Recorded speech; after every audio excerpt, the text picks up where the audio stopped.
दोस्तों, इस जमीन पर मर्द और औरत के अलावा एक तीसरी जिन्स भी है जिसे आमतौर पर खुसरा, जनाना, हिजड़ा और ख्वाजा सरा के नाम से जाना जाता है।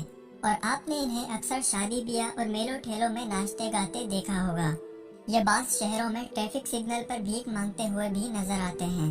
सिवाय ख्वाजा सरा के उनको दिए गए तमाम नामों में हकारत की आमेज़श नजर आती है।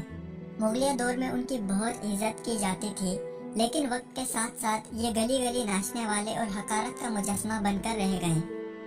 सवाल ये है कि ये हिजड़े पैदा कैसे होते हैं। ऐसी क्या वजूहात हैं जिनकी वजह से उनकी पैदाइश होती है। जहाँ तक बायोलॉजिकल फॉर्मेशन का ताल्लुक है तो औरत एक एक्स और मर्द XY क्रोमोसोम्स पैदा करते हैं।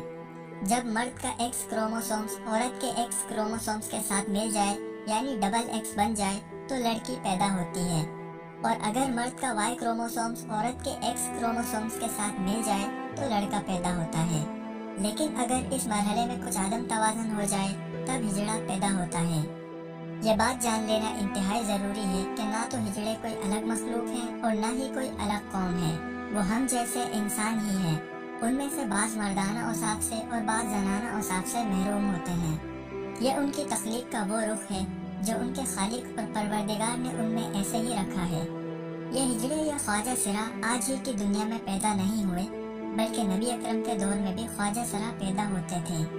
हजरत अली रज़ियल्लाहु ताला अन्हु, जिनका इल्म हिकमत में कोई सानी नहीं था, उनसे दरियाफ्त किया गया कि हिजड़े की विरासत का मसला क्या है। तो आपने फौरन जवाब दिया कि हिजड़े की विरासत का तयन उसकी मुशाबिहत की बुनियाद पर किया जाएगा। अगर वो मर्द के मुशाबे है तो मर्द का हिस्सा पाएगा, और अगर उसकी जिसामत औरत के मुशाबे है तो उसे औरत के बकदर हिस्सा मिलेगा। इस वाक़े से एक चीज़ तो ये मालूम होती है कि इस्लाम में वालिदैन और दीगर की जायदाद में हिजड़े का हिस्सा मौजूद है, और ये भी मालूम हो गया है कि कितना। लेकिन अफसोस है कि हमारे माशरे में इन बेचारे हिजड़ों को कुछ नहीं मिलता, जो कि सरासर नाइंसाफ़ी है और इस्लामी तालीमात के खिलाफ वर्जी भी है।